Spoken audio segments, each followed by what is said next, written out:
Yeah, yeah, we started recording it as well. So, just to give you a brief background about myself, I have nothing to do with history. I'm a finance professional. I'm a chartered accountant working with a corporate, but I've been a history enthusiast. So I got in touch with Voice of India people a few years ago. Arnab is on the call. So Arnab myself, Kiran and a few others have formed the India chapter for Voice of India Academy, particularly with the view to propagate the line of thought developed by luminaries like Sri Sitaram Goyal ji and Ram Swarup ji, etc. So we've been doing book reviews over the past few years with authors and eminent personalities like you, and also book donation drives across India at various libraries, and also assisting some research students who are engaged in the Indic side of historiography, etc. So it's pleasure to meet you, all people here. So we'll probably give it a few more minutes for people to join, and then I'll start with an introduction and then hand it over to you, and then probably we can end with a Q&A session if that is okay with you. Sure. Fine. Sounds good.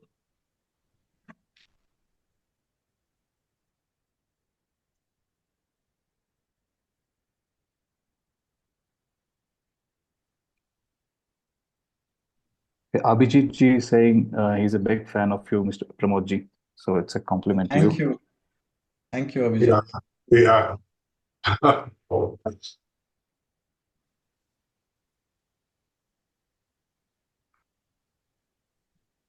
sorry, I had to just move off for a minute. I was just trying to grab something. Sure, I think it's an odd time for us in India. No, no, no, not an odd time. But thing is, there has been some medical emergency at home, Oh, really? so Oh, my schedules are a bit. okay, okay. I mean, hope everything is fine, and Yeah, it's all fine. It's all thanks for fine. making time for us. It's all fine. I was also worried.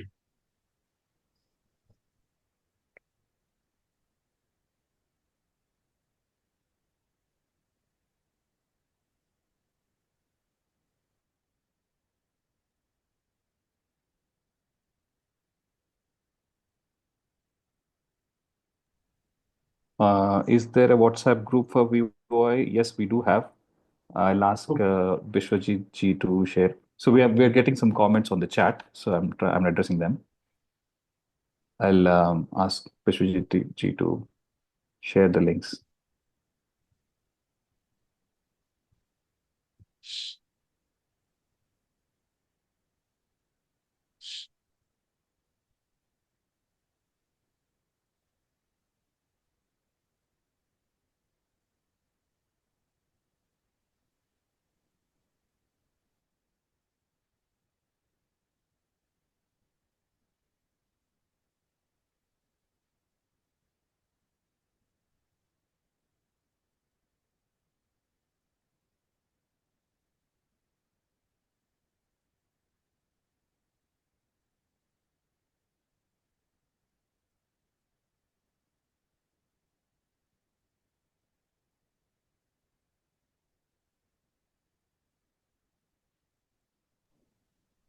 We'll give 30 more seconds. We have 15 participants so far. That should be around some 12 guests. And then we can start off.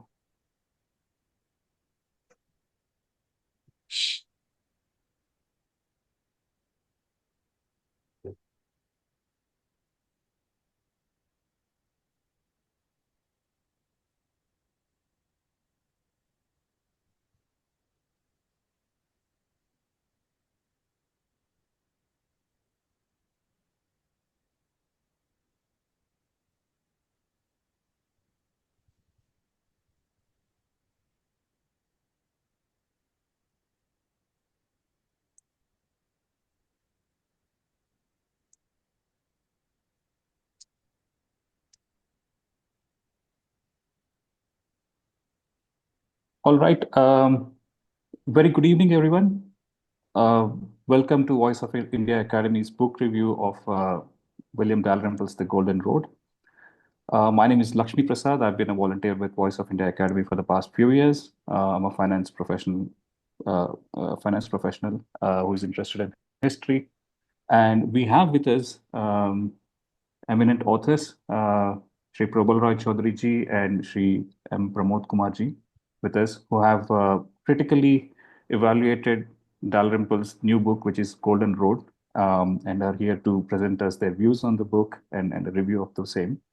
I know a lot of people in the audience know the authors already, but let me introduce them to you for those who are not familiar. Shri Prabal Roy Chaudhary ji is currently the director at the Center of New India Studies at Sister Nivedita University and a professor of English, Department of English at Sister Nivedita University, Kolkata. He has been in academia since 2006 and has working experience in various domains spanning teaching, research, consultancy. He has been a recipient of various awards and accolades, including the Azad Fellowship and a book writing grant from Motwani Jadeja Foundation, United States. Professor Roy Chaudhary is presently also part of NCERT textbook development team in the social science for grades 7th and 8th for implementation of NEP, the education policy, and NCF SE. Shri Pramod Kumar ji is an assistant professor at Amrita Darshanam International Center for Cultural Spiritual Studies at Amrita Vishwavidyapeetham. He has been teaching Indian knowledge systems at Amrita University for the past 2 decades. He's presently also a senior consultant for technical support group of the National Syllabus and Teaching Learning Material Committee for implementation of NEP, the education policy, and NCF, and is associated with the IKS curricular area group constituted by NCERT for integration of IKS into the new NCERT textbooks. With this introduction, the flow of today's session is going to be there will be a presentation by the authors, followed by a Q&A session. We'll try to keep this tight and try to wrap it a little over 1 hour, and we'll keep it check on the time. But before I hand it over to you, sirs, I would like I would like you to give us a brief view of the history writing landscape and how it has evolved in the last 10 years and what kind of opportunities it is throwing up and it will throw up to young and aspiring authors. Maybe if you can touch briefly upon that, if it's fine with you, and then we can move on with your presentation.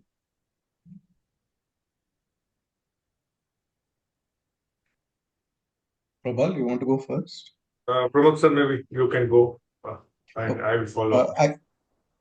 So I'll just comment on one aspect of your question, which is there is a growing interest amongst the general public to consume Indian history, especially because of the digital content that has exploded on social media. So there is a large group of the laymen, the public who want to know more about Indian history. And this space, actually, there is a huge vacuum. And we see that a few group of individuals, in fact, are taking the lead, who call themselves as public historians today.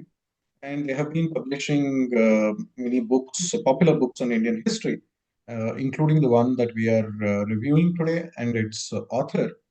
The problem that I see with this group of public historians is that there is no system for peer reviewing when you're publishing popular books like this, and there are a lot of narratives that are built in these books which then seep into the public mind, and nor do these public historians consult established scholars in the field. In fact, the author of the book that we are reviewing, he has given many interviews where he has criticized the scholarly community of historians in India for not writing enough in this popular space, which is a bit problematic because you see senior scholars of history who are doing serious research on history. Partly, maybe his argument is valid that their research or the work, the real history of India, is not reaching out sufficiently to the common man, and that a lot is published in the scholarly space in terms of journals, etc., but it doesn't percolate into popular writing. But you cannot expect all the scholars of history to occupy themselves in writing always such popular books or articles. And that is the space, where there is this vacuum, and we need to do more from our side. You see, post independence, this whole historiography space, as we know, has been strangulated or has been dominated by one section of ideology and one section of historians. It is only now that perhaps the pendulum is slowly swinging back to the center. In that sense, there is a lot of scope and potential for it, but we don't have enough trained historians on our side, nor do we have popular authors who are, say, devoid of these biases, who can bring out Indian history in a more objective way to the public. So this is what I wanted to say. Great, great. Thanks for that answer.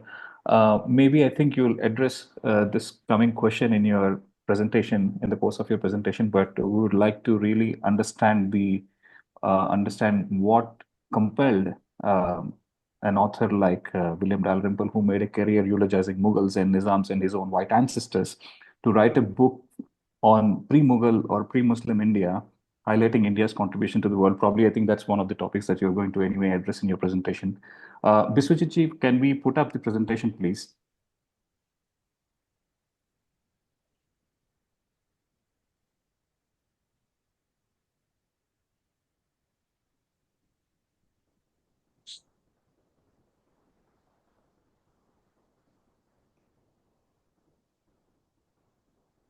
Let me check if there is a delay. Please give me a second. As the presentation comes up, I'll just give an introductory note that in September 2024, William Dalrymple's book was published, The Golden Road. I was as excited as any reader would be, looking at the theme that it was talking about India's contributions, knowledge contributions to the world. And he was highlighting, in fact, that India, played a central role in maritime trade, as well as in taking particularly mathematics and science to Europe. So then I started listening to the book on Audible. Then I found that a deeper study is required, because then there were many narrative, subliminal kind of narratives which I found in the book. That is where this idea of doing a deeper study and a review of that book came up. And then I collaborated with Professor Prabhal Rai Chaudhary, and then we published this review. So in the mainstream media, we were seeing, like, almost on a daily basis, there were very positive reviews coming up. Podcasts and interviews, some book extracts were coming up, but none of them seemed to do this kind of a critical study that we have done.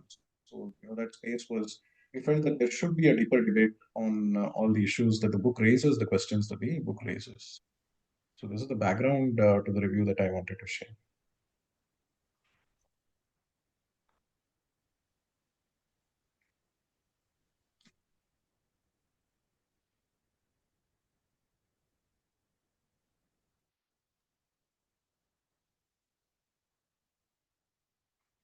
Bishwajit, if you could maybe make one of us as the co-host, then I think the sharing option would get kind of enabled.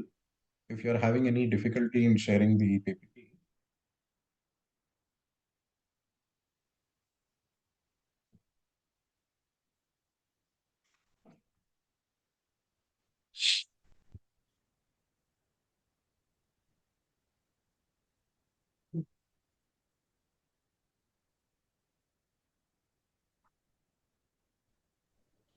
Let me try sharing. I think I am the co-host, so uh,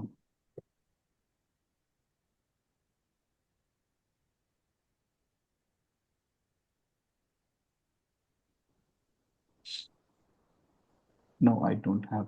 Uh, it's not allowing me to share. Vishwajit ji, I think you'll have to do it on our behalf. Or could you please make Pramod Kumar ji the co-host?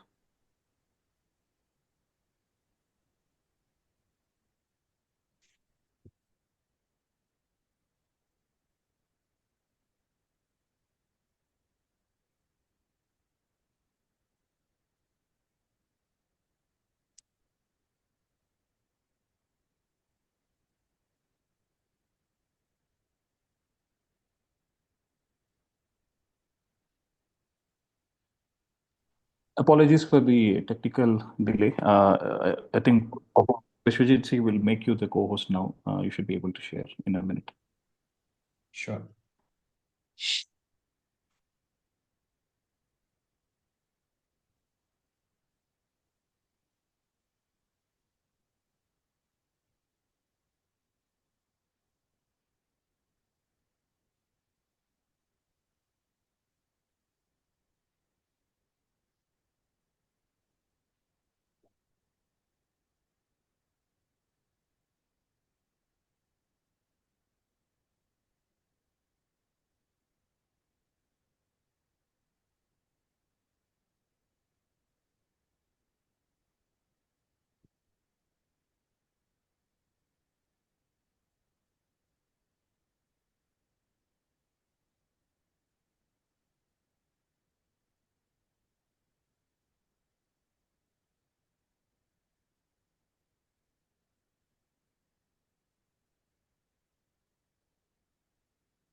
Pramod ji, you are the co-host now. Maybe you can try sharing. Sure. Yeah, it's allowing me to share now. I'll just share.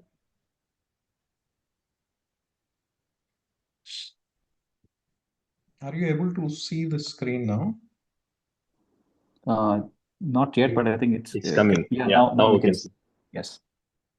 Maybe if you can go full screen, that will be easier to Sure. read. Sometimes in the full screen option, it doesn't change the screen, but anyway, we'll try otherwise. Prabal, you want to start with the introduction? I will just start. I'll just start and maybe thank you, Pramod, and thank you, Lakshmi Prasad ji. And we have taken to challenge a very formidable historian, popular historian of our times, and the task at hand is not easy. But having said that, we felt it is the call of duty to put on record some of the facts very clearly. As a student of literature, I sometimes feel that even though we have been out of the colonial period and we are in a post-colonial society, some of the vestiges of the colonial times are still continuing in the nature of historiography, institution, education, and all that. And that kind of an agenda is very evident from William Dalrymple's writing, the present book. What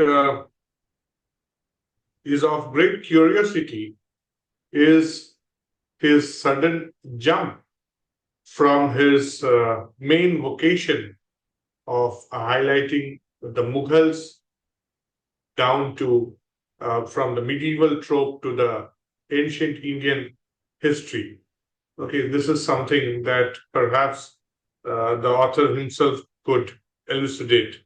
But since the publication of this book, there has been a lot of attention. There is bound to be a lot of attention. And in the mainstream media, there has been books excerpts, reviews, podcasts, spin-offs, almost on a daily basis. You feel as if the Delhi is going to polls, early polls. But if we are to, settle on the broad narratives which are central to the theme of Dalrymple's book, then we have this 4-5 things that the Golden Road is a maritime trade route linking India to diverse lands from the Red Sea to the Pacific. And it essentially constituted an Indosphere which has not been given due weightage in mainstream Indian historiography. This is one of the key things that Dalrymple argues, and it is from this that the book takes its name. The second one is India's contributions to the mathematics and sciences travel to Europe through the Arabs. The author does not mention the far-reaching influence of Hinduism on Southeast Asia. In fact, he says that the rise and spread of an egalitarian Buddhism formed the cultural, spiritual, and intellectual foundation for this Indosphere, as opposed to Vedic Hinduism, which was caste-ridden and orthodox. And finally, Ashoka's reign was a golden period as he helped spread both Buddhism and India's cultural influence worldwide. So these are the overarching themes of the broad narratives that Dalrymple is following in his scheme of work in this book. Can we go to the next slide, please? Yeah. But what the author forgets is he shies away, or whatever be it, he does not gives credit where it is due. So in an earlier monograph on the ocean of churn by Sanjeev Sanyal, basically documenting how the Indian Ocean shaped human history, Sanyal writes, one of the things that this book hopes to show is the extent to which history looks different from when witnessed from the coastlines rather than from an inland point of view. And I think he has been very successful in doing that. And however, this completely ignores the rich maritime history that predated Vasco da Gama's famous voyage. Thus, the Cholas of India, the Majapahit of Indonesia, and the Omanis are mentioned almost as footnotes. This is equivalent of telling European history with little reference to Athens, Venice, or the Vikings. So this is very interesting. While Dalrymple is certainly right in pointing out that maritime route was far more significant for India in terms of its socio-economic and cultural parameters and influence, he was certainly not the first one to do so. So 8 years before Dalrymple, Sanjeev Sanyal in 2016, he advocated for a greater emphasis to be placed on the maritime history of India rather than the usual Delhi-centric view. So Sanyal's book also, covers many themes which seem to recur in the Golden Road, from maritime trade route to Dalrymple's narrative of Zhuangzang or Huensang's travels and India's influence in Southeast Asia. But then, nonetheless, Sanyal was not the first to discover this. He was only bringing to attention what Venerable historian Ramesh Chandra Mazumdar wrote in his pioneering work, Indian Colonies in the Far East, way back in 1927, 100 years ago. The story of Greater India is bound to be of absorbing interest not only to every student of history, but also to all educated people in this country. The Indian colonies in the Far East must ever remain as the high watermark of maritime and colonial enterprise of the ancient Indians. But although an extensive literature in French has grown up on this subject, hardly anything has yet been written in English. This alone accounts for the comparative apathy and ignorance in this matter, which is generally noticed in this country. So this R.C. Mazumdar has already written in 1927. We can go to the next slide. And you see, the term Indosphere was coined by American linguist James Matusoff. He was born in 1937 to indicate the extended area of India's linguistic influence in the South, Southeast, and East Asian regions. Another term, Greater India, was coined by French historian and Indologist Georges Coedes in the early 20th century. Forgive my pronunciation. Coedes used the term to describe the cultural and civilizational influence of India on Southeast Asia, particularly through the spread of Hinduism and Buddhism. Here in this map, we can see the portrayal of Indosphere and India's area of influence and China's area of influence, the Sinosphere. We can go to the next slide, but then Dalrymple does, acknowledge the work of early historians, right, like R.C. Mazumdar, but he does so only very grudgingly, and is even extremely critical for amplifying, what he calls the preconceptions of French colonial writers and their fascination with an ancient Hindu civilization that dominated over Southeast Asia.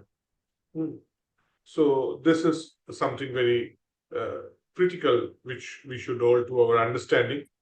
But Dalrymple should have accurately, or he would have done better to acknowledge the region of influence as Hindu sphere, because the Arabs started calling India and large parts of Indianized hinterlands as Al Hind since at least the 7th century or before. He should have called it Hindusphere and not Indosphere. So, Dalrymple's nomenclature of the Golden Road is a misnomer. Indian Ocean route would have been more appropriate. There's only ocean which is named after a country, and it would have been a better and more befitting way of naming the maritime sea trade route, and it would also have more accurately described its location and role it played. Also, it is unnecessary, I believe, to create an imaginary conflict with the Silk Route and its usage to the Chinese to market their influence, which is to their credit. Okay, we can go to the next slide. So I'll just add here, Prabal, that Yes. as reviewers, you see, we have been as fair as possible to the author. Wherever he's got it right, we have mentioned that. For example, when he says that India was the center of the maritime trade, or that mathematics went to Europe through the Arabs, we do acknowledge that he's got these central narratives right. But what we are trying to point out here is in the academic world, we have this concept of integrity. That is, whenever another scholar has said the same thing before you, right? He has proposed an idea or a concept which you are working on. Then it is fair that you have to give credit to them instead of claiming that you are inventing something new. So this is what we have tried to point out with Dalrymple's coining of this word called Golden Road. By doing that, he has tried to project or create an image that he has discovered something new.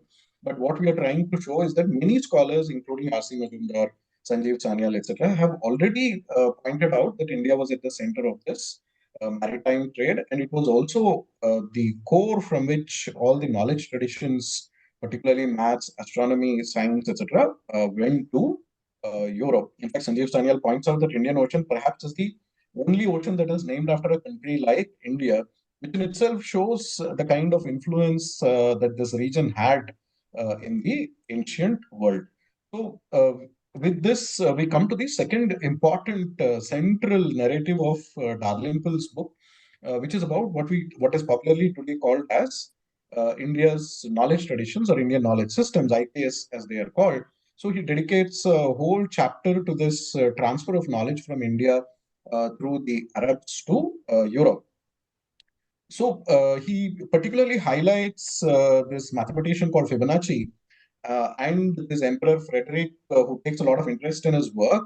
And it is because of that that this knowledge, spreads like wildfire in Europe, revolutionizing finance and accounting and businesses in India. For the first time, banking institutions come up because of the introduction of the number systems, which are today called the Hindu-Arabic number systems, the decimal place value system, which made finance and accounting very easy compared to the Roman numbers which were being used there.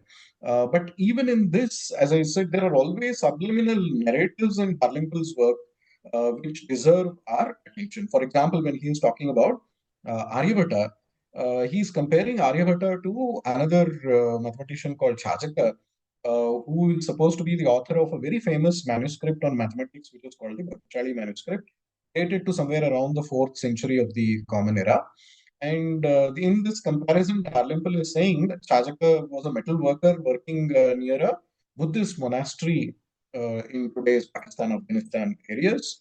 And because of his practical involvement in the metalwork, all this mathematics that he was doing in this Bakshali manuscript had a very practical application, immediate application, whereas the mathematics that Aryabhata was doing was more of speculation, what he calls Brahmanical speculation. So, this is something funny that I found, and before we ask this question rhetorically, would say Dalrymple classify the works of Albert Einstein or other scientists in Europe as Judaical speculations, opposed to say other scientists who were known to work for the German army, who were in fact developing nuclear weapons during World War II.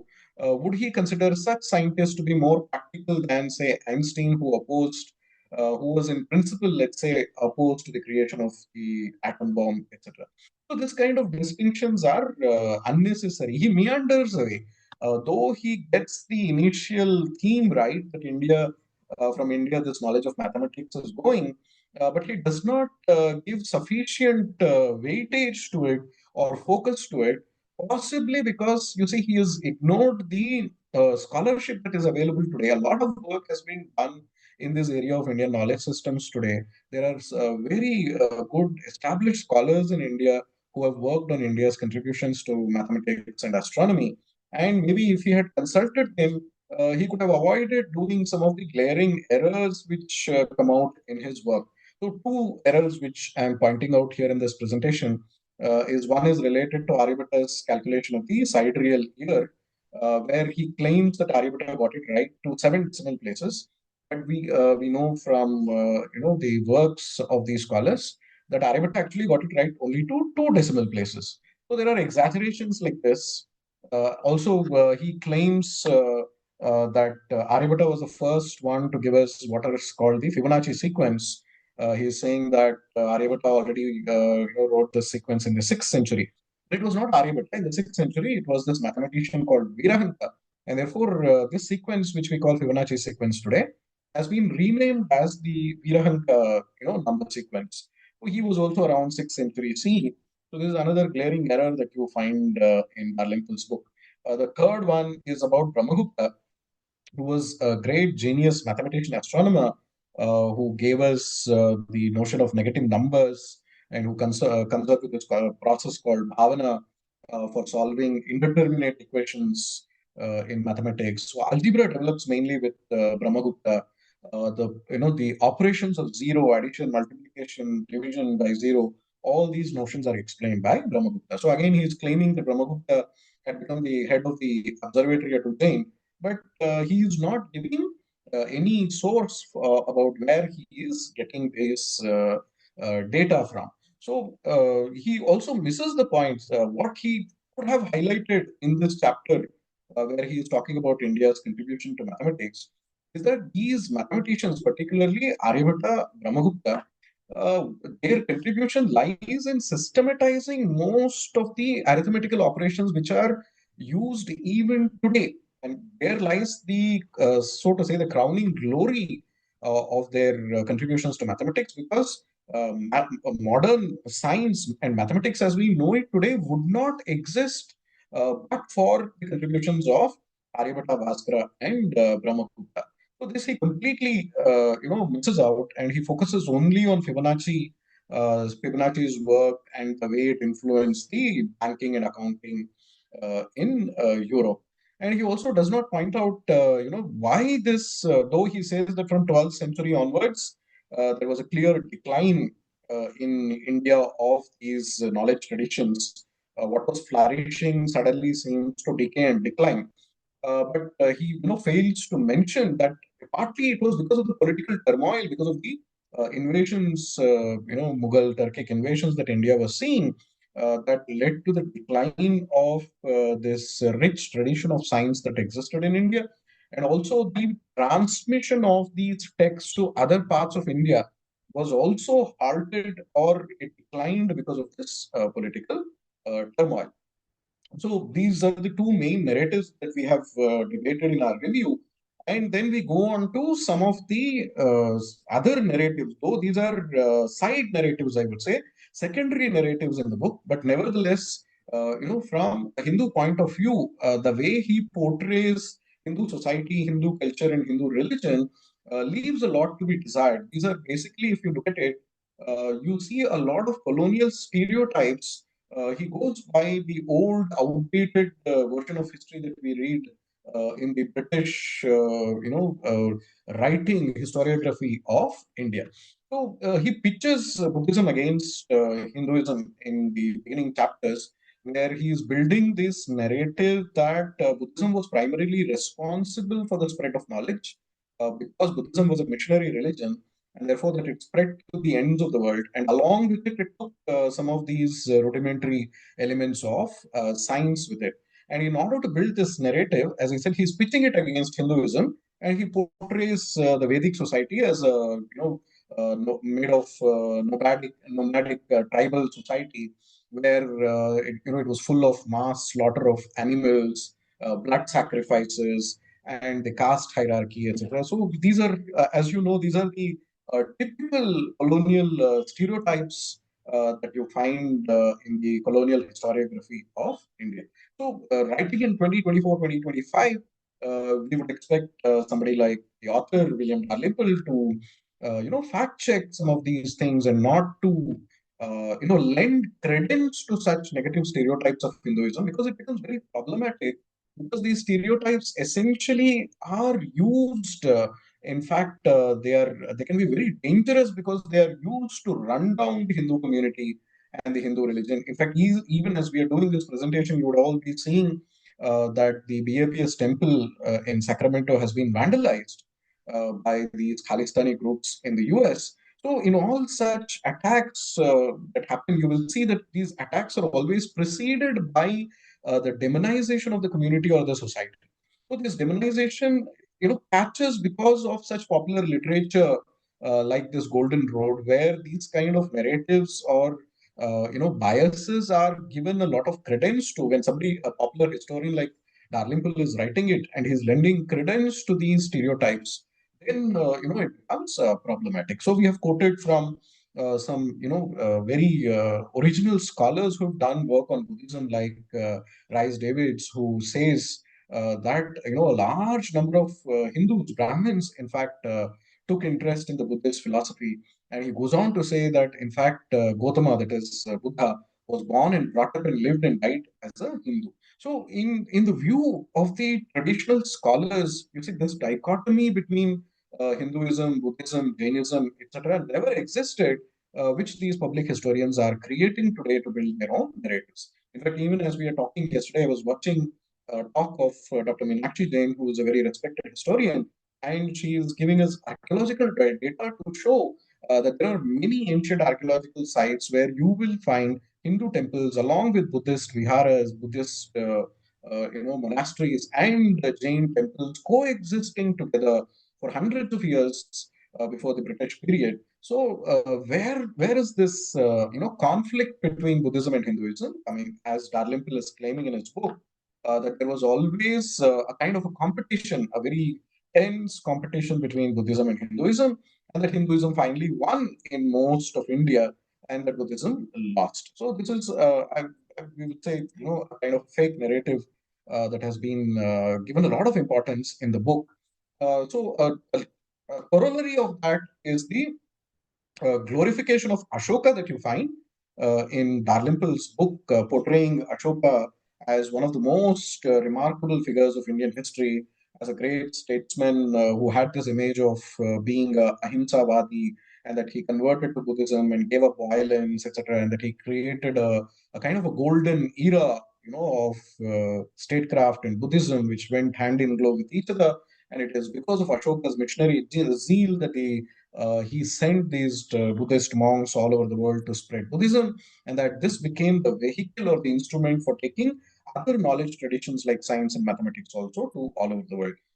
Partly true, but again, this glorification of Ashoka, you see, is a problematic narrative. We have mentioned in our review. We have quoted again Sanjeev Sanyal, as well as another historian called John Kay, a British historian, who question this narrative about Ashoka's invincibility or infallibility, or of his being a very peaceful figure, etc. So John Kay says For example, in Kalinga itself, you don't find inscriptions where he talks about his remorse and his transformation of the Kalinga War. Sanjeev Sanyal points out that Ashoka was called Chandashoka because of his cruel nature.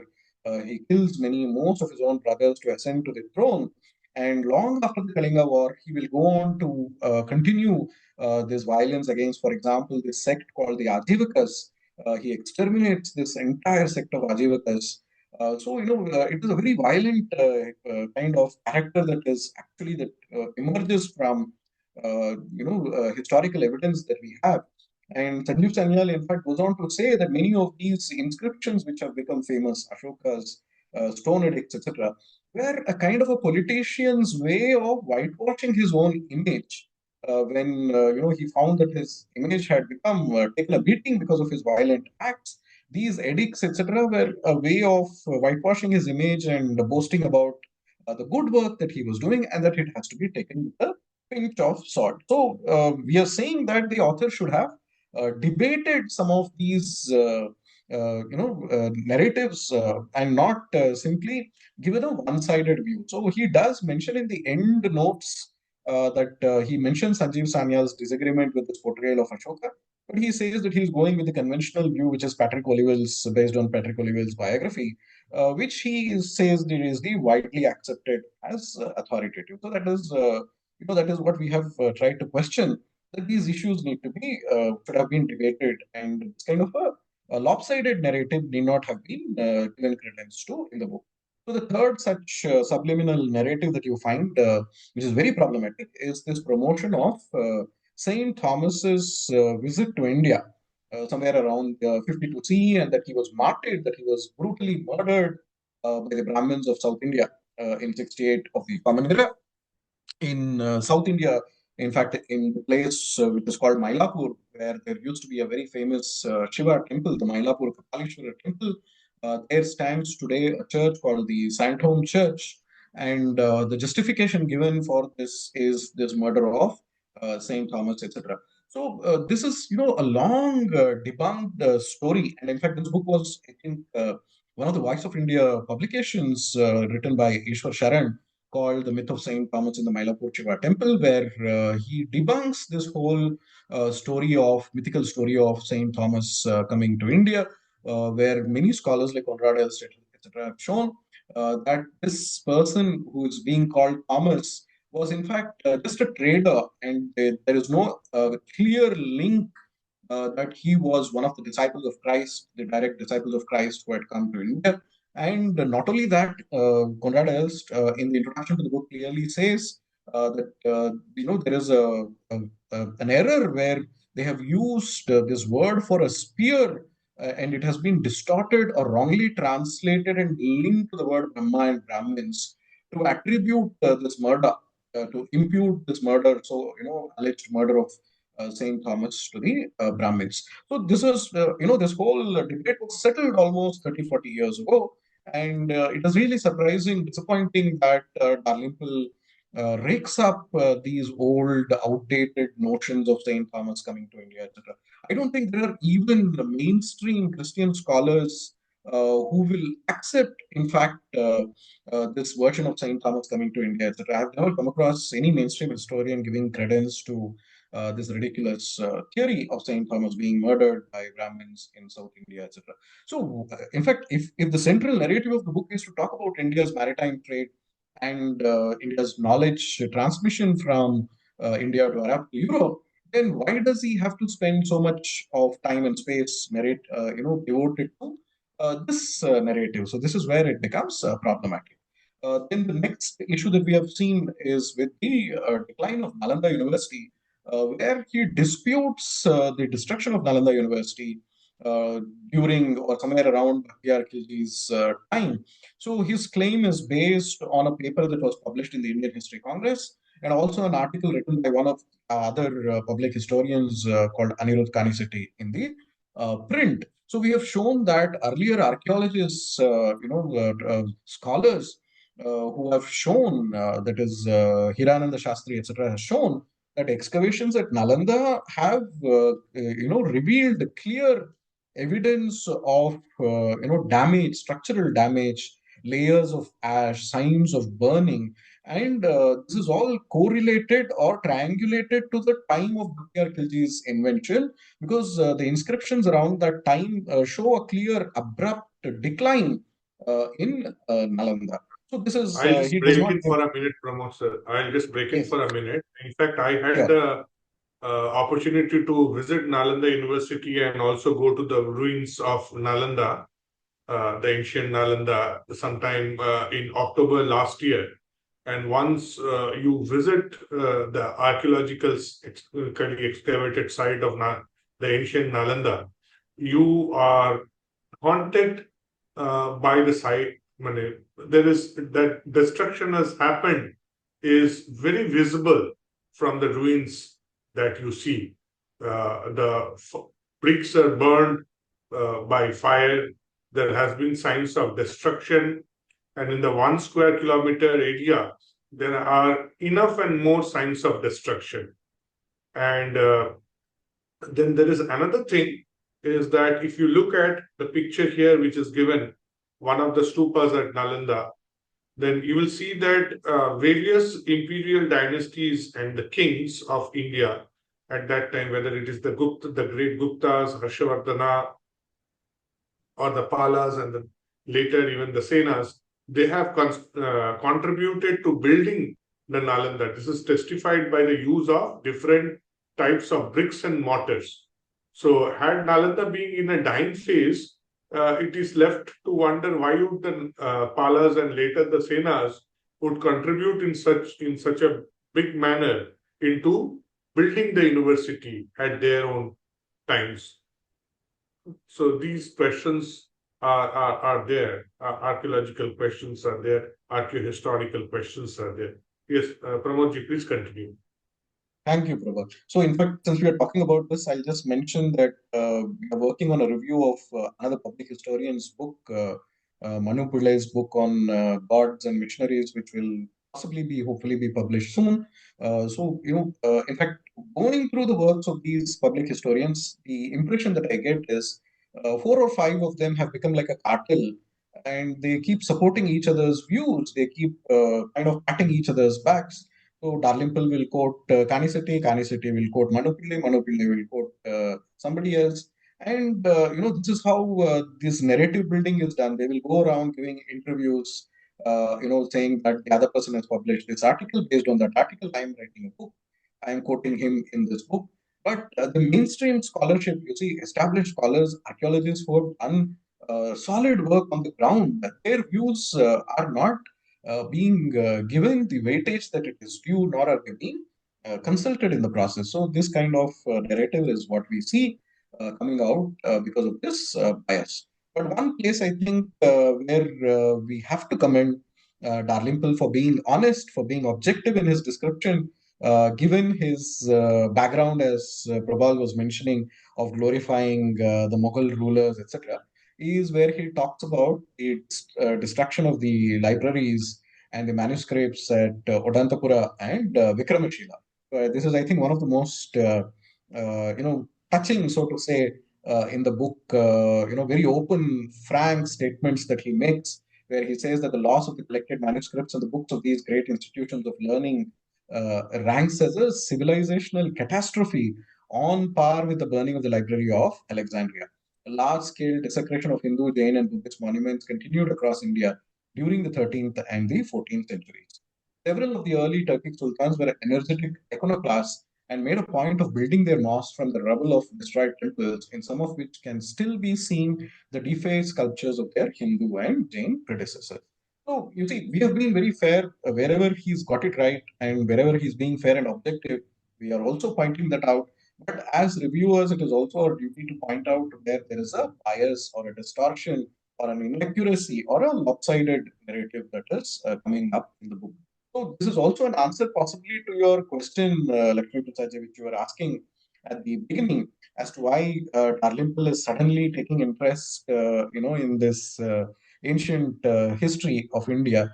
All these days that he was focusing only on the Mughal period. So we do see it is possibly an interesting shift that is happening in his own understanding of India itself. And this is what we have said towards the end of the review also, which we will reiterate, that possibly, he is undergoing a personal shift in the way that he is seeing India. He was looking at India only through this Mughal period's lens, and he has now discovered a side of India which is much older, a rich civilization that existed before the Mughal period. And therefore, I think we should, encourage them to do that, to discover this. In fact, the objective of a review is not to run him down or to run down the book, but only that there should be more debate about these popular books that are being written, and that we should go deeper than the surface and think, because these popular books otherwise will go unchallenged in the public domain, and many of these narratives will be passed on as biblical truth, as unquestioned historical truth. And therefore we encourage the people to read deeper and question some of these narratives and go to the original sources, go back to scholars, established scholars, and cross check some of these narratives. So another detail that we have pointed out in the review is where in after this book was published, when he was interviewed and he was asked about what is his view of Angus Madison's work. I think some of you would have heard about the pioneering work of this historian called Angus Madison on the economic history of the world, particularly where he is working, projecting India as one of the dominant economies between the first century CE and the 16th century CE, based on projections of the GDP using population figures, trade figures, etc. So Dalrymple himself, in fact, in the book is saying that if you look at the magnitude of trade that was happening between India and the Arab world, it is mind-boggling. This is what he's saying. But in the interview, he will go on to dismiss almost Angus Madison's work by saying that it is based on very slim evidence. And we just when we were looking at it, we saw this tweet of Dalrymple's dated back to 2020, where to some other professor's tweet, he is in fact quoting Angus Madison, saying Angus Madison has all the figures on historic GDP. So this is an example of contradictory views that you come across over a period of time. At one point of time in 2020, Dalrymple is praising Angus Madison, saying that he's got the figures on GDP correct. But in now, once his book is published, he wants to take credit, possibly by saying that he's the first one to say that India's maritime trade was huge, and therefore he's sidelining. So this is just a question that we have raised for debate. That why is he being dismissive of this other scholarship in his possibly hurry to claim, take credit for something new or something exciting that he has discovered in Indian history. So I think he has to be more, what to say, fair in giving credit. As we have said, this is the main point that we have made in the review from the beginning, that he should give credit to earlier scholars who have done similar work, and consult them, include the scholarship that is available on Indian history today, especially on Indian knowledge systems. And he could his book would have been possibly much better, right? More objective, more accurate in its depiction of Indian history. Over to you, Prabal, for the. Well, I you see, do not have anything more to add, but you see, it will be interesting to find out for me, as one of the reviewers, it will be interesting to find out why there has been a change of heart or change of subject as far as Dalrymple is concerned. Why did he choose to venture in a new area? Is it because of the long continuing political dispensation in New Delhi since 2014, or is it because that he found he got to trade some greener grass on the other side? This Dalrymple has to respond. I hope somebody asks him a question on an open interview, or he elucidates to a newspaper, print media journalist. Okay, so that is all. And I think we will have some time to take some questions, comments, feedbacks, if there are any.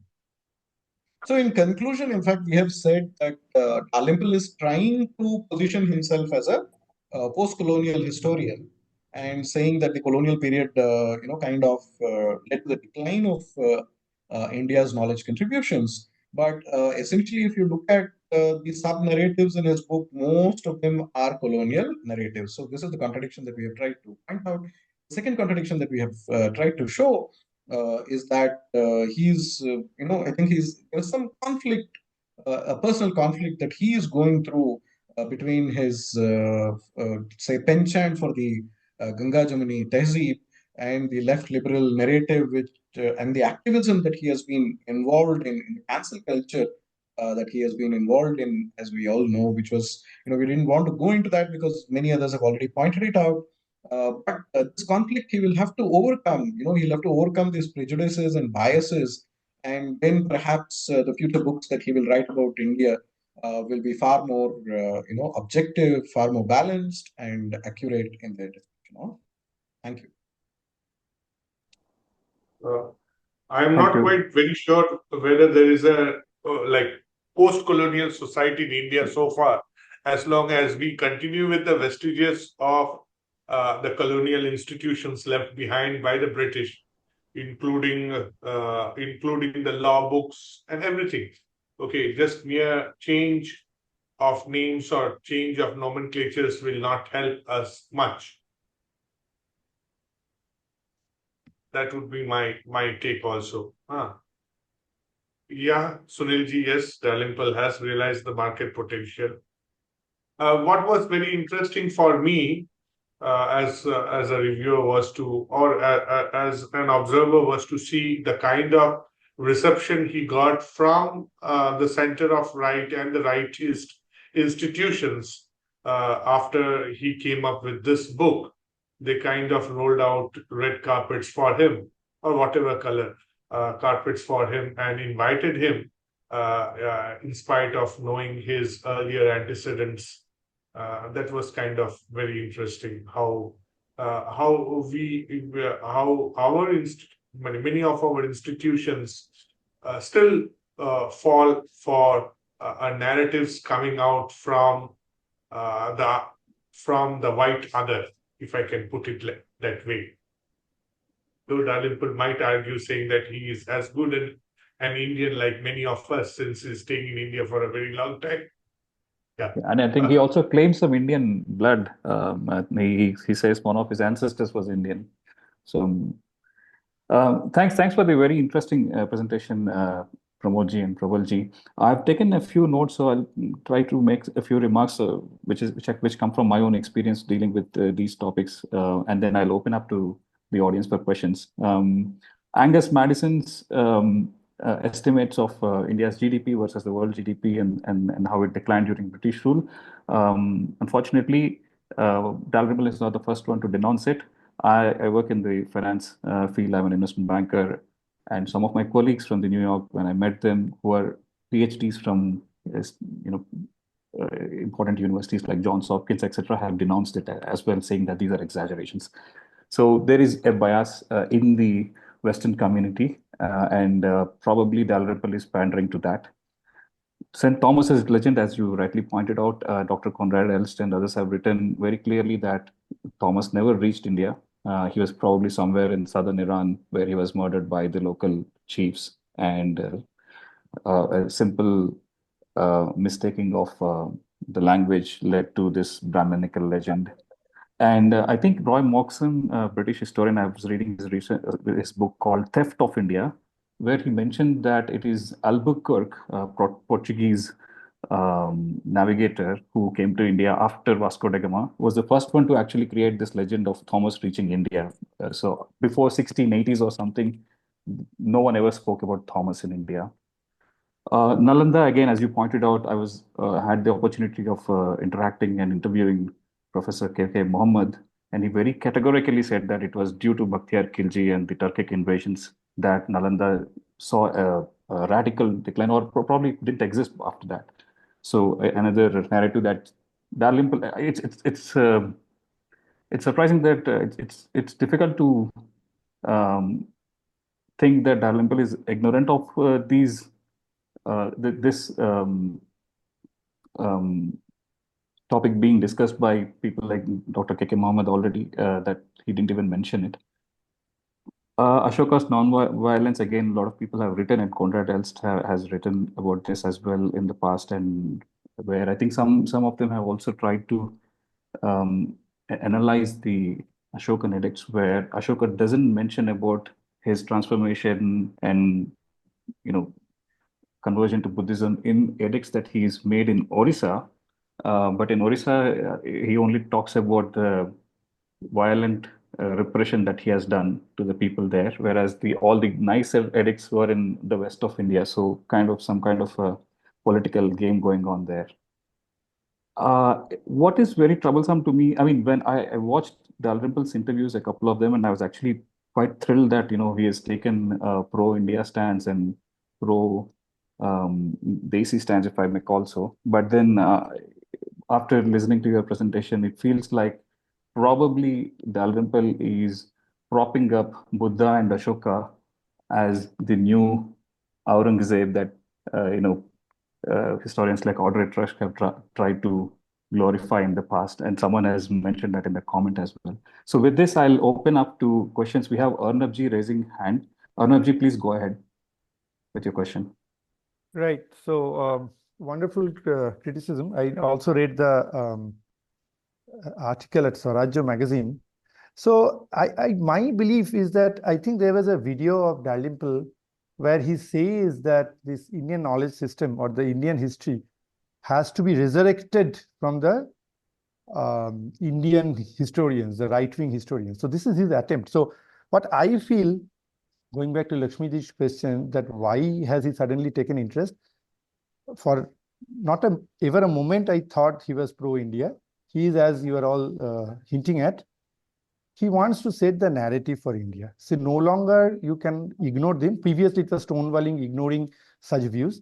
Now that you cannot ignore them, you appropriate them. That's my view. So maybe if you can please comment on this, whether this, how appropriate is my understanding of this. Arnabji, just to add to your question, I think the interview that you mentioned, I also saw where he calls some of our Indian writers as WhatsApp uncles.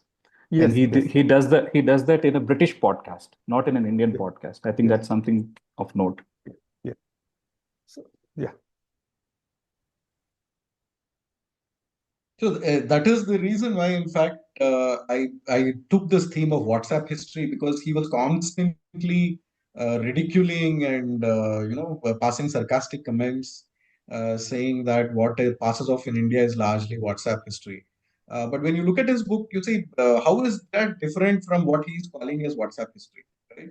Most of these inaccuracies and distortions that you see are worse than I what he is think we ridiculing. there, Pramodji. Can everyone hear?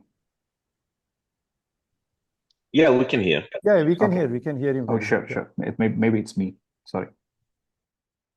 So I was saying, like, he's in fact guilty of the same WhatsApp history syndrome which he is accusing others of. I mean, I feel he is using it like when it suits him, he uses it. When it doesn't suit him, he ridicules it. But I guess the basic agenda is to say that since I cannot ignore it, let me be part of this. I mean, let me actually own that, and then I can set up. And what I think was mentioned, the red carpet that has been made out for him by even the center is amazing. And that's what I guess what he wanted. Yeah. We have. Anandji, Go ahead, sir. Yeah. Anandji, I don't disagree with you at all. But we would require some more time, maybe a couple of years, to see what happens to the Dalrymple plot. Right. Sir, I think one more area of concern is that he referring to young Indian authors like Anirudh Kanisetti, now who has written something as ridiculous about Chalukyas in his book, that Chalukyas are from the south, so they are probably dark and they are probably barbarians, as against Harshavardhana, who is a North Indian, who is a fair in complexion and very cultured. So it's problematic when a historian like William Dalrymple constantly refers to an erratic historian like Kanisetti, and completely ignores someone like Dr. Conrad Elst or R.C. Majumdar, etc. Now, someone who wants to venture into Indian historiography might be encouraged by Dalrymple's overtures to a particular historians of a particular line of thought. Um, I would like to address that before we take Pradeep Mishra's question. Yeah, definitely. In fact, that is what I was saying. That it is like they're building a cartel, each patting the others back. This Jaipur Literary Festival will invite Kani City, Manu Pillai, etc. And it has become like an echo chamber.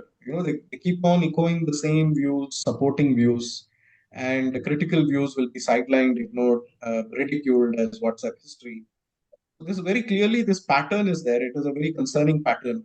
And in fact, I was watching another interview of this Anirudh Kaniseti, where the interviewer is asking him what is his idea of the Indian king, and he says the Indian king is the archetype of the Indian upper caste male. So this is the definition of the Indian king that he gives, which is absolutely ridiculous. You go back to any of the texts or any of the evidence, archaeological evidence that is available, by what view can you reduce the notion of Raja in the Indian tradition to what he is saying? Right?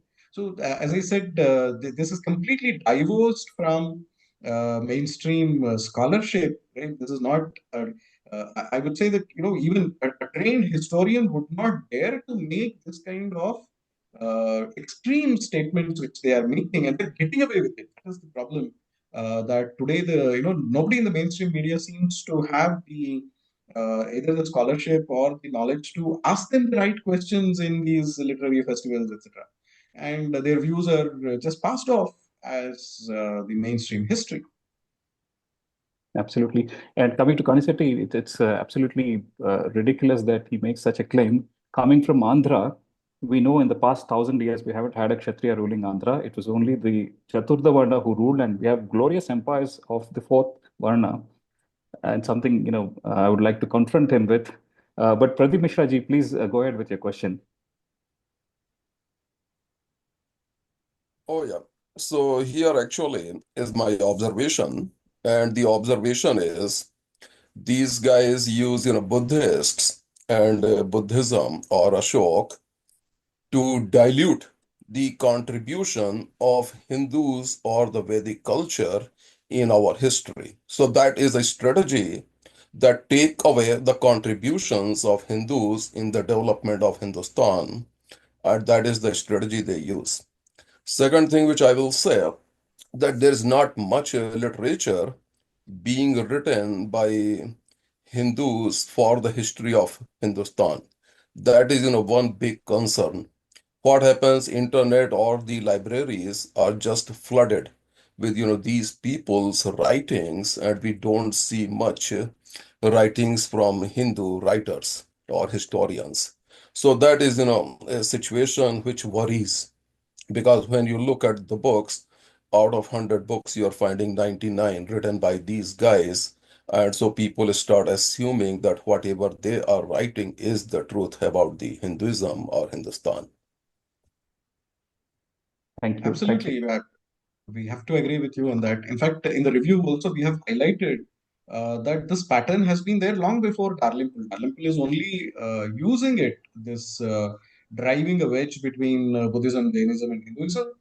This has been one of the main narratives which the left school of historiography has built, as we have seen in the Ram Janmabhoomi case.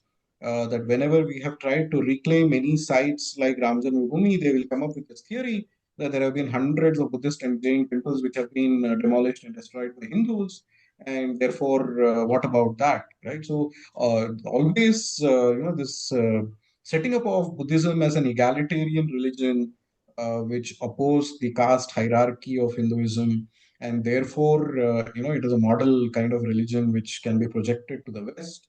So this is, this is not only a narrative. This is something that you will find if you travel around in the West today. A lot of people who come from either the Judeo-Christian or the Islamic background, we have highlighted this, saying that for people who come from that background, taking to Hinduism or accepting, understanding or appreciating Hinduism, is almost several steps away. But Buddhism for them becomes closer to their monotheistic these Abrahamic faiths, because there is a founder, Buddha, there is a teaching, there is a Sangha, there is an organization, and they seem to be able to relate to it. So, very clearly, a kind of archetype has been created here where they will try to project that Buddhism was an egalitarian, peaceful religion, and that Hinduism was violent, ridden with caste hierarchies, very primitive for a nomadic Vedic society, full of blood sacrifices, animal sacrifices. So this is the same argument which Dalrymple is using in the book. So this, this trend is of great concern because Buddhism is, if you look at it in many Western countries like Australia, Buddhism is one of the fastest spreading religions, and you will see that many of the modern exponents of Buddhism, popular authors, also take the same line in order to project a very positive image of Buddhism. They will always set up Hinduism as a negative entity which Buddhism was created to reform. So this is another, challenge for Hindu historians in India to correct this distortion that is being, kind of mainstreamed in the writing of Indian history. So we'll take up one question from the Prabal, you want to say something? Yeah, saying that if we leave the popular historiography that is emerging now unchecked, unreviewed, uncritiqued, then it is going to be a huge challenge for us.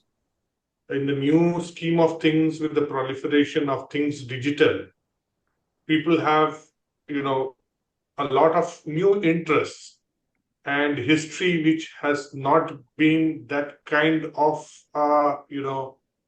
curiosity marker over the last few decades have now kind of become the first venture again.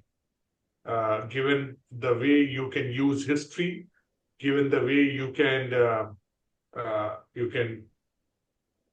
do things with history, the way you present history more attractively. But if the popular versions of history is not checked, reviewed, or critiqued, I think we will stand at a loss in the days to come. Yeah. And that was one of the reasons why we took up critiquing this, and we plan to take up a few more. Obviously, Anirudh Kanisetti and others in the months to come, in the weeks and months to come. That'll be really great.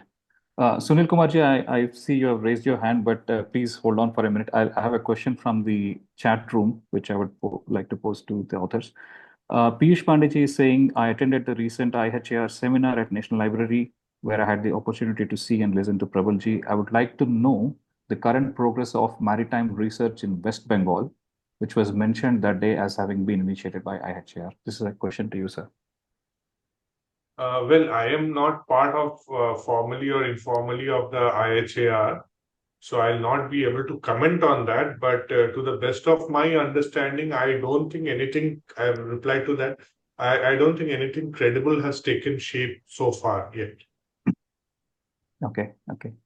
Arpita ji is saying, I look forward to the day when Vijayanagara Empire, its rulers, the role of Madhvacharya is brought into the mainstream textbooks.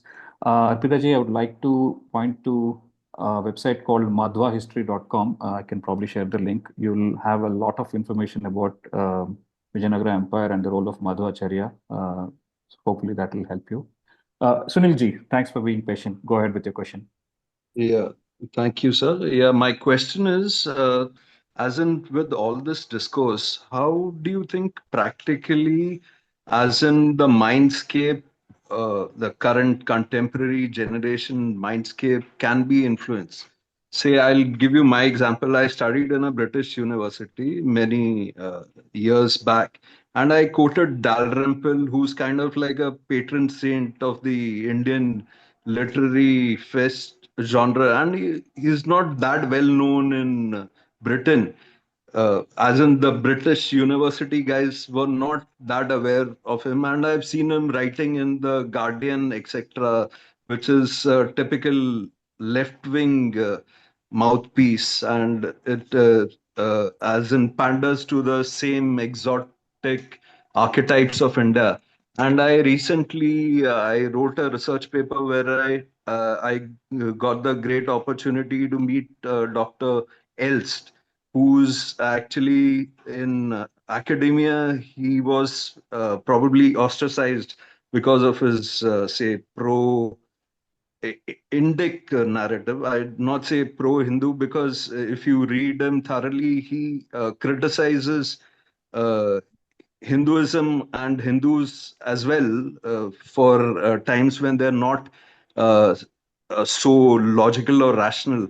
And uh, I am part of certain literary and even archaeologist groups where they actually where there are many well-read people, but they are sort of condescending, as in they look down on, say, what you would, as in stereotype as right-wing writers. You mentioned Anirudh and say Manu Pillai or Shashi Tharoor. They'll be placed on a higher pedestal vis-a-vis, say, Dr. Balagangadhara or even Sandeep Balakrishna also writes a very uh, thoroughly researched blog. So my question was, as Sunilji, if you have in, a question, if you can yeah, ask it, I'll. then that I'm will be very helpful in the interest sorry. of time. My basic one-line question is, how can you make a cogent impact on the current Indian mindscape so that they uh, take this aspect of this aspect more seriously, as in the nationalist narrative. So you've seen Arun Shauri, who was a right-wing icon. He's now written a biography of Savarkar, which I'm reading. We Compared to Vikram Sampath, he's sifted through those facts and come up with a entirely different narrative. So all I wanted to ask was, how can you promote this as the nationalist side more? So I hope I was clear. Thank you. Several ways. One, of course, is to counter these narratives as we have been doing. We have to do our own research, we have to do our own writing, and there is no shortcut to this. There is no shortcut to hard work. And this is where, in fact, our side of the scholarship has been lagging behind, and there is a lot of work to do here. And in this digital age, you see, when you have access to a lot of material which was not available, say, even 20, 30 years ago. So, there is infinite amount of scope for people to, look up these source documents, original documents, and come up with their own interpretations, narratives, and analysis of Indian history. Nobody is stopping us from doing that. So too much of complaining that the opponent or the other side has been distorting our history. This is what Vikram Sampath and others say, that the time has now come to stop complaining and to start countering it. The only way is by publishing, and therefore we have to become like what they have been doing. We have to do it the hard way and publish as much as we can based on good research. The second is, of course, through our education system, and this is where there is a lot of hope. There are a lot of what I would say kind of signs of change that are happening with the National Education Policy 2020, which places a lot of emphasis on Indian knowledge systems. In fact, this word, the buzzword, this term called IKS has been popularized because of the National Education Policy. And for the first time, almost 77 years after independence, you find that there is a proper effort because, in fact, both of us here are involved in this. Prabal is also involved in it. I'm also involved in it. And therefore, we know that a lot of sincere effort is going into changing the way history is taught in our school textbooks, etc. And we should encourage that. And I hope that by next year, when all the new textbooks of history are published, which are in alignment with the national education policy, you will see a lot of change, a lot of positive change, which will have long-lasting impact on the future generations that are taught history in these schools. Prabal, if you want to add something. Yeah. One. Yeah. So, you see, I am optimistic. I am hopeful of the future, and I am sure that only thing that needs to be done is some of our own people will have to take the stride, might have to undergo some sacrifices, spend some midnight oil, burn some midnight oil, and move ahead in this road. There may not be great support initially, but I am sure once the society is concerned and the society is aware of the need for this kind of an effort, the society will stand up to support such endeavors. And who better than the indigenous people to speak in their own voices and tongues? So the style, tenor, and the right to tell our stories should rest with us, not with the others. That would be my firm take. Thank you, Prabhalji. Thank you, Pramodji. If we have a last question, probably we can take that. Otherwise, we'll call it a day. Kiranji, I see you're on the call. Would you like to say a few words, please?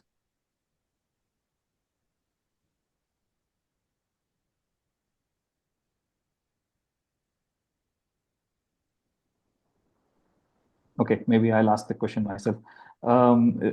Basically, what kind of support what is the current environment in the university system for a young lad or girl to take up history as a profession and write it from the Indic point of view? Because at the moment, if I see in my home state of Andhra and Telangana, there is absolutely no support or no encouragement for picking up topics which are slightly right to the center. It is still continuing to be the same old template. So if you've seen any changes in the recent past, I'll be really happy to know that. No, there are no such. Institution-wise, yeah, go ahead, Pranab.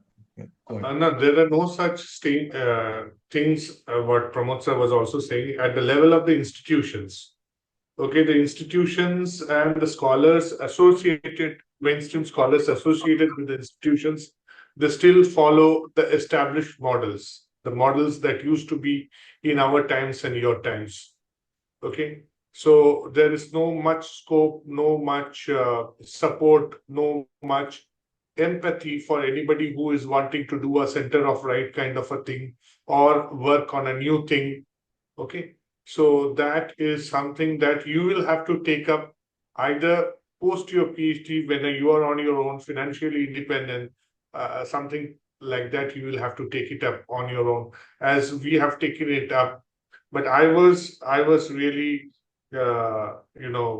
lucky to have pursued my own PhD on a theme that I was really keen on. That way, I was very lucky, and I got all the support to do it. Pramod knows it very well.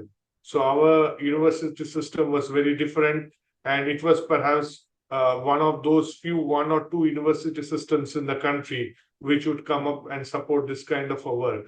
But other regular university systems or institutions do not open up for this kind of new researches, new thinkings, and most of them, unfortunately, are still under the garb of one particular ideology. Still, they do not share space or cohabit with another ideology, in spite of all the free speech liberalism they espouse for, or they stand for, the so-called stand for. Pramod. So I was just saying that sarkar unki hai par system hamara hai. So that continues despite 11 years. See, we don't know how to wield power. That is our problem. 1 year, if the opposition comes back to power, you will see a complete cleanup of whatever we have done in the last 11 years. But we are unable to do that. And possibly because, you see, now that we are involved in the grassroots process of writing these textbooks, we are seeing how difficult it is, how complicated the bureaucracy is, and how difficult it is to bring about a change. So at the level of the government agencies, for example, like ICHR and ICSSR and all this, there is quite a bit of change, that much of the funding that used to go into these sinkholes of the left institutions are that has been stemmed to a great extent, and today funding is available for this side also, at least for the real history of India to come out. But the problem lies, as I said, is that there is lack of scholarship. Trained scholars are absent on our side, whereas the other side has invested decades into building that scholarship, and they are still in positions of influence and power, and that gives them a huge advantage. They're still years ahead of us, and they're continuing to groom, other younger scholars. So this catching up with them, the reversal process is is going to be a slow process. We should not expect overnight quick changes. Will be difficult, and we not expect the government also to do everything. So the society has to pitch in here, right? The Hindu society, the Hindu entrepreneurs. There are a lot of wealthy businessmen in India who are pouring money into Harvard, into Cambridge, into setting up chairs, etc. At least this is where if this can be channelized in a positive way to set up, for example, chairs of Indian history, chairs of Indian knowledge systems in private universities in India, where there is more freedom, where there is a lot of scope for doing this kind of research. I think we can see some good changes coming faster. Thank you. Thank you, Pramodji, and thank you, Prabhalji. It's an insightful presentation and discussion afterwards. From what you just said, it only tells us that our path is still difficult, and there's a long way to go, and we should not be content with what we have achieved so far. Thanks for your time. Thanks for your insights, and wish to see more reviews and dissections from you in future, and hope you will join us again back on Voice of India Academy sessions in future as well. Thanks everyone for joining. Namaste. Namaste. Definitely. Our pleasure. Huh. Thank you very